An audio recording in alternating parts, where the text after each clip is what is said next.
But the administration seems to be reverting to a pre-9/11 mentality and trying to construct facts in order to support that approach to terrorism, and it's not an approach that'll keep us safe. That on his iPad, or was he actually sitting for the brief? And did he ask any questions? Did he say, what is the situation in Libya?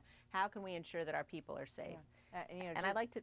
Go ahead, Liz. Sorry, I'd like to know the same thing, frankly, with respect to Secretary Clinton, because at the end of the day, as the senior official in the State Department, these were her people, they were her responsibility. She also receives daily briefs, supposed to receive daily briefs, and I think the American people deserve to understand where the disconnect was and why, after having been so irresponsible about that reporting, the administration felt the need to cover this up going forward.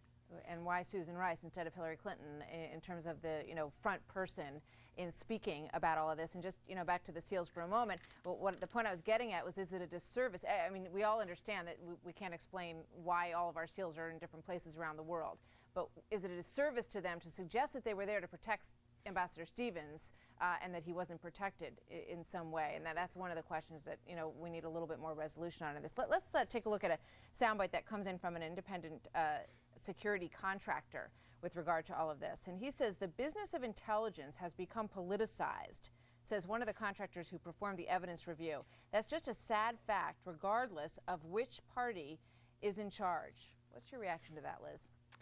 I think that it is certainly the case here. I mean, you've seen the President of the United States attempt to say to the American people, Al-Qaeda is, on the defense. The threat from Al-Qaeda is waning. They're on a path to decline.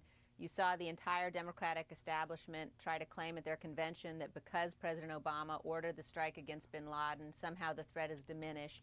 It is very inconvenient for President Obama politically to have had a terrorist attack on the anniversary of 9/11 that resulted in the death of 4 Americans. It clearly puts the lie to the notion that we don't face any further threat.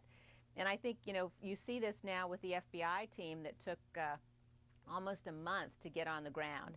And the fact that we are very much, it seems, dealing with this like a law enforcement matter. The FBI goes, they investigate. I think it's pretty clear that the crime scene is not going to be of much use. They view it as a crime scene. I view it as a scene of a terrorist attack.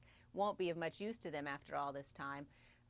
But the administration seems to be reverting to a pre-9/11 mentality and trying to construct facts in order to support that approach to terrorism, and it's not an approach that'll keep us safe. Which I know you think is a dangerous posture. Liz, thank you so much. Always good to have you with us. Thanks, Martha. You too. A lot more to